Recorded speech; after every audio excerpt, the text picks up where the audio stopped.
पर जो मेहनत से मिला वो टिकता है, जो तुरंत आया वो तुरंत चले जाता है। पर हमारी सफलता हमारी मेहनत पर निर्भर करती है। जब हम बहुत परिश्रम करते हैं, मेहनत करते हैं, तो हमारे घर में जो आता है वो हमको थोड़ा समय टिकता है, रुकता है।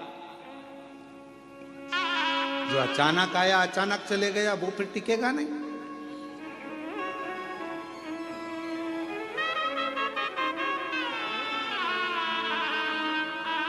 और मेहनत कर कर जो सुख मिलता है ना, वो सुख दूसरा ही है।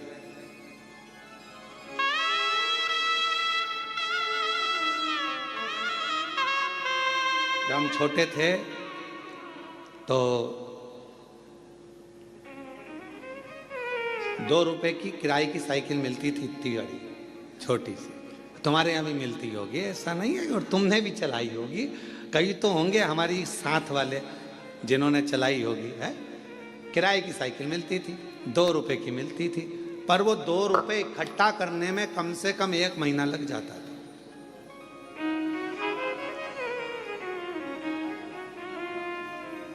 हितेश, तेरे को तो मालूम ही नहीं होगा बेटा, मालूम है कितना? अच्छा, ठीक है।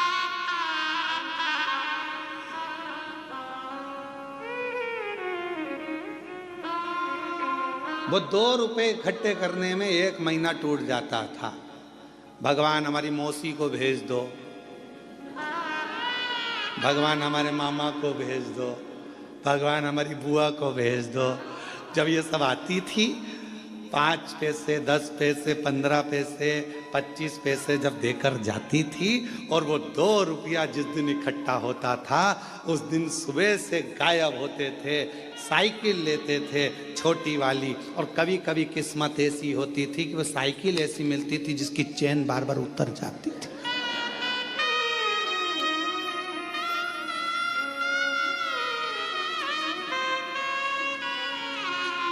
और साइकिल लेके अब बताओ, साइकिल वाले की साइकिल, दम अपनी लग रही है, मेहनत अपनी हो रही है, घूम अपन रहे हैं और सब देख रहे हैं, और यहाँ भगा वहाँ भगा, हाँप रहे, पर वो टाइम देख रहे, 5 बजे देना है वापस। 5 बजे ही निकल पहुँचते थे, बिल्कुल लगे लगाए समय पर, एकदम 5 बजने वाला है तब अपन पहुँच के वो साइकिल देकर आते थे।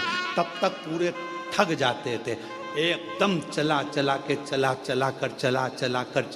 कर वो 2 रुपए पूरे वसूल कर लेते थे। और फिर मम्मी पूछती थी, बेटा वो देकर गई थी 15 पैसे, 10 पैसे, 20 पैसे, 25 पैसे, तो उसकी तो मैं साइकिल चलाए आया, क्या मिला तुझे?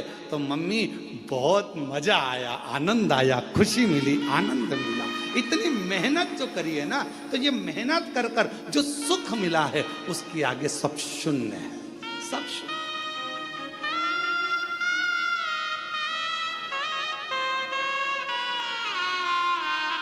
उसके आगे सब शून्य है।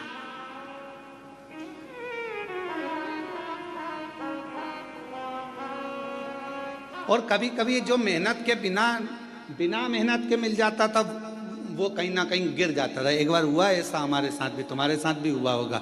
नवरात्रे का समय था, नमक चौराहे पर बैठी माताजी हमारे सीहोर में, और नमक चौराहे पर माताजी बैठी, और माताजी बैठी तो वहाँ पर एक स्टेज बना, स्टेज पे साबुन रखा, पाउडर का डब्बा रखा, और नहाने का साबुन, कपड़े धोने का साबुन, सरफ की थैली, और वहाँ ले जाके खड़ा कर दिया। 10 पैसे दो और 10 रिंग फेंको। तुमने भी फेंके होंगे ऐसे गोले गोले रिंग। अब परंतु वो इतने साल हो गए उसमें एक साबुन नहीं आया, और एक दिन साबुन अगर आ गया तो साबुन को खुशी खुशी लेकर जा रहे थे, और मालूम पड़ा कि वो साबुन रखा था जेब में, जेब थी फटी, पूरा गया गिर।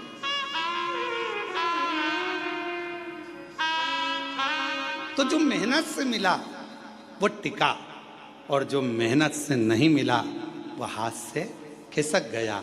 शिव महापुराण की कथा कहती है, कोई तुमसे आकर कह दे कि तुम मेरे पास आकर बैठ जाओ, तुम्हें मेहनत नहीं करना पड़ेगी, दुनिया का सारा धन अपने आप मिल जाएगा, समझ लेना कि बेवकूफ़ बना रहा है, और तेरा लेकर चले जाएगा और तुझे चूना लगा देगा। इसलिए निवेदन है, अपना व्यापार, अपनी नौकरी, अपनी सर्विस, अपनी मेहनत पूरी बरकरार रखो और पूरी मेहनत करो। जिस समय आपकी मेहनत प्रबल होगी उस दिन भगवान तुम्हें छप्पर फाड़ कर देना प्रारंभ कर देगा। तुम्हें वैभव देगा, धन देगा, संपदा देगा, सब देगा,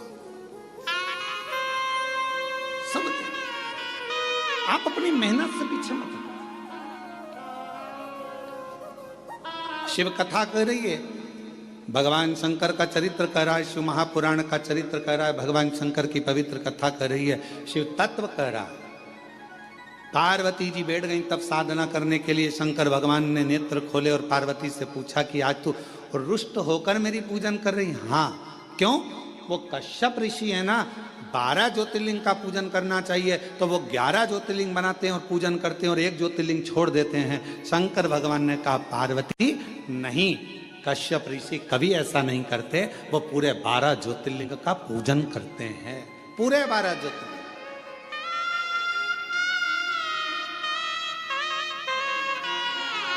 चलो जरा देख के आओ। पार्वती जी ने शिव जी को लिया साथ और चलो जरा देखो, मैं बताती हूँ तुमको 11 ज्योतिर्लिंग बने। और कश्यप ऋषि का रोज का नियम था, ज्योतिर्लिंग बनाते और पूजन करते पार्थिव लिंग। चलो अभी दिखाती हूँ। और ले गए, जो सामने देखे तो 11 ज्योतिर्लिंग बने थे। शिव जी को पार्वती जी करेंगे, देखो 1 2 3 4 5 6 7 8 9 10 और 11। अब शंकर भगवान बोले अभी रुक, मैं गिन के बताता हूं, देख 1 2 3 4 5 6 7 8 9 10 11 12। पार्वती जी बोली क्यों मुझे पागल बना रहे हो प्रभु? अब तुम तो शिव जी हो ना, तो तुम अपने आप को क्यों गिन रहे हो? तो भगवान शंकर बोले 12 ज्योतिर्लिंग की पूजन कर रहा है। पूछो कश्यप ऋषि से। बाबा कश्यप ऋषि के सामने प्रकट हो गए। कश्यप बाबा ने देखा आज तो भगवान प्रकट हो गए। जब जब ये उलझन होती है ना, जब जब झगड़ा होता है, जब जब कोई विवाद उत्पन्न होता है, जब जब कोई क्वेश्चन आता है, जब जब कोई प्रश्न आता है, जब जब कोई बवाल मचता है, समझ लेना उसमें कोई ना कोई मंथन होकर कुछ निर्णय निकलने वाला।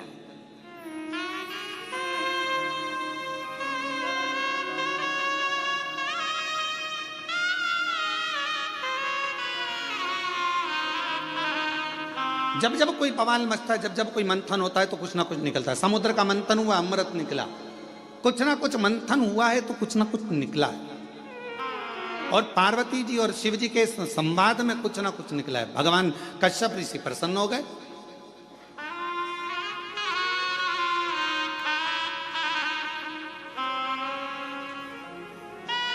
और मंथन में कुछ ना कुछ निकलना जरूरी भी है। एक प्रसंग बड़ा सुंदर है महाराज जी।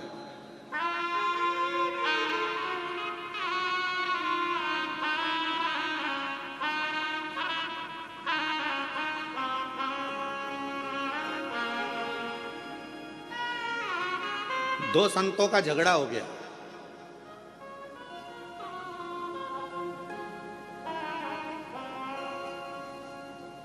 और आपस में दोनों झगड़ लिए। अब दोनों झगड़ लिए तो एक था राम जी का भक्त और एक था हनुमान जी का भक्त, और दोनों में छिड़ गया विवाद। हनुमान जी ने राम जी से कहा प्रभु दो संत लड़ रहे हैं आपस में, अब तुम क्या कहोगे? राम जी बोले कहना क्या है, अब इन दोनों को प्रमाणित करने के लिए अपन दोनों को जाना पड़ेगा। जब जब संत झगड़ते हैं, साधु झगड़ते हैं, सन्यासी झगड़ते हैं, तपस्वी झगड़ते हैं आपस में, जब कोई भगवत प्रेमी आपस में झगड़ते हैं तो उसका निर्णय करने के लिए स्वयं परमात्मा को बीच में आना पड़ता है और परमात्मा को निर्णय करना पड़ता है।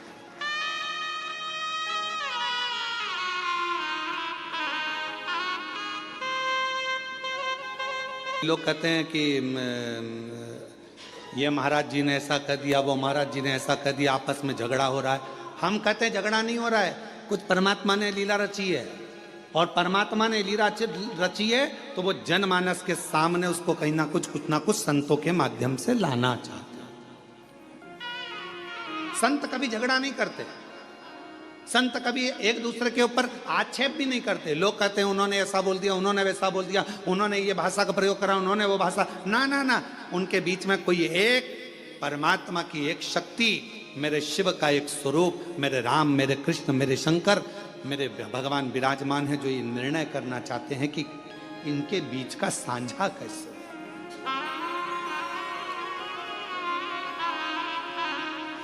पार्वती जी बोली तुम गलत गिन रहे हो। शिव जी बोले तू गिन ले। फिर पार्वती जी ने गिनती लगाई, 1 2 3 4 5 6 7 8 9 10 11।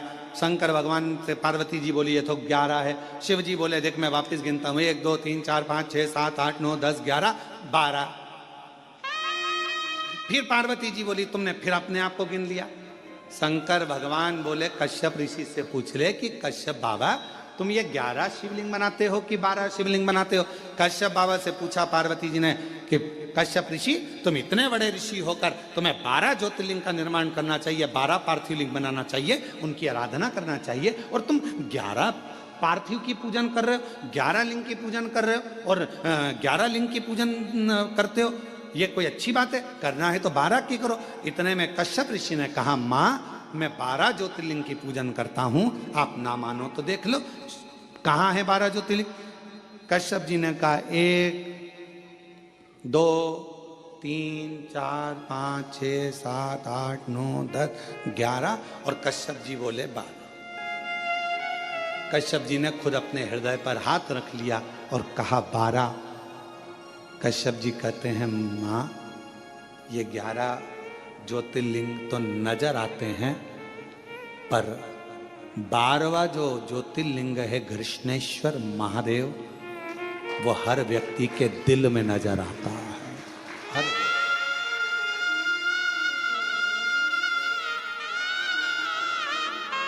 हर व्यक्ति के हृदय में।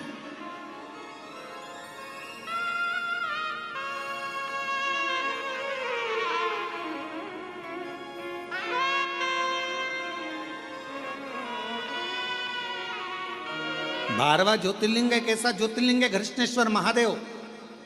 12वां ज्योतिर्लिंग एक ऐसा ज्योतिर्लिंग है कृष्णेश्वर महादेव जो हमारे हृदय में निवास करता है। कितना सुंदर कहा है स्कंद पुराण में कृष्णेश्वर बाबा के लिए, बिरुल के लिए वर्णन किया गया। जिस परिवार के अंतर्गत मान लो कोई ना कोई एक बहुत बड़ा दुख आकर टिक गया हो और वो दुख हट ना रहा हो, तो कृष्णेश्वर महादेव का स्मरण कर कर यदि पीपल के वृक्ष के नीचे बस केवल हृदय से कृष्णेश्वर का जप कर कर, कृष्णेश्वर नाम का उच्चारण कर कर एक 4 बत्ती का दीपक यदि पीपल के वृक्ष के नीचे प्रज्वलित कर दिया जाए प्रदोष के दिन, तो वो भारी से भारी दुख भी केवल 7 दिन के अंदर कट जाता है। 12 ज्योतिर्लिंग में से एक ज्योतिर्लिंग है कृष्णेश्वर महादेव जो हमारे हृदय में निवास करते हैं। मन की ज्योति है, हृदय की ज्योति है। और हम आप सबके पावन चरणों को नमन करते हैं। बिरुल वालों, आप कृष्णेश्वर बाबा के नजदीक में रहते हो, आप जैसा किस्मत वाला दुनिया में कोई नहीं होगा जिनके पड़ोसी कृष्णेश्वर महादेव। हम आपको नमन करते हैं, आपको प्रणाम करते हैं। और जितने आस्था चैनल पर कथा श्रवण कर रहे हैं, जितने आस्था चैनल पर कथा सुन रहे हैं, जितने बहन भाई, जितनी माताएं, जितनी मेरी जीजियां, जितने मेरे जीजाएं, जितनी मेरी बेटियां बेटा इस कृष्णेश्वर महादेव की पवित्र भूमि से पितृपक्ष में ये शिव महापुराण की कथा को ऑनलाइन श्रवण कर रहे हैं, हम आप सबके चरणों को नमन करते हैं। आप जैसा किस्मत वाला कोई नहीं होगा, क्योंकि यहाँ शास्त्र वर्णन करता है कि 12वां ज्योतिर्लिंग कृष्णेश्वर एक ऐसा ज्योतिर्लिंग है जो जहां जिस जगह पर बैठकर उसको याद करता है, वो 12वां ज्योतिर्लिंग उसको वहीं पर करुणा करना प्रारंभ कर देता है। वो 12वां ज्योतिर्लिंग,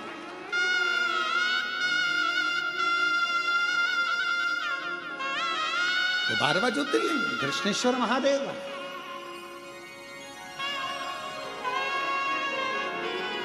और तेरी कृपा बिना ना हिले एक भी अणु, लेते हैं श्वास तेरी कृपा से।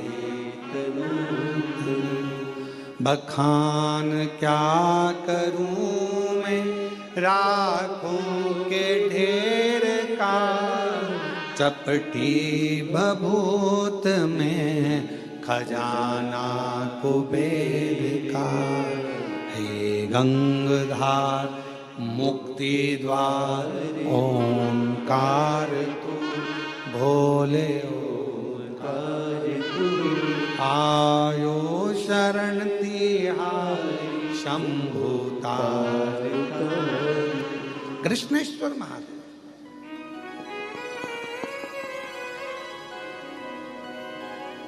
शिव जी का दर्शन हो गया। विवाद किसका छिड़ा था? पार्वती और शंकर भगवान का। और दर्शन किसको हो गया? कश्यप ऋषि।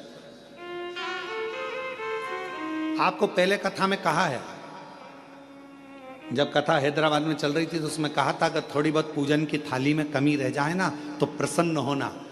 तुम यहां पूजन कर रहे हो और तुम माचिस ढूंढ रहे हो, तुम कपूर ढूंढ रहे हो, तुम कुंकू रोली ढूंढ रहे हो, तुम चंदन ढूंढ रहे हो, तुम्हें लग रहा है कि तुम ढूंढ रहे हो, पर तुमने याद करा, अरे राम मेरी पूजा की थाली में कपूर तो घर पे रह गया। अब तुमने कह दिया कपूर घर पे रह गया और तुम यहां ढूंढ रहे हो, तो तुम नहीं ढूंढ रहे हो, अब तुमने मन से वो कपूर को प्रकट कर दिया। शिवजी तुम्हारे घर जाकर वो कपूर वहां से ले लेंगे। तुमने स्थान बता दिया। हमारे चैनल को लाइक करें, सब्सक्राइब करें, कमेंट करें। धन्यवाद। झगड़ा यहाँ हुआ है शिव और पार्वती का, और दर्शन किसको हो गया? जम के बोलो जरा। कश्यप ऋषि। झगड़ा इन दोनों का हो रहा है, दर्शन कश्यप ऋषि कर रहा है, दर्शन कश्यप बाबा को हो रहा है। ये इनकी आनंदता, ये इनका प्रेम है, इनकी वात्सल्यता।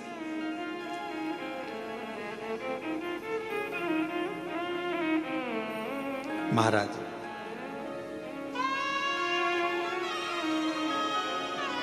कृष्णेश्वर बाबा का एक सुंदर भाव व्यक्त किया है महाराज स्कंद पुराण के अंतर्गत।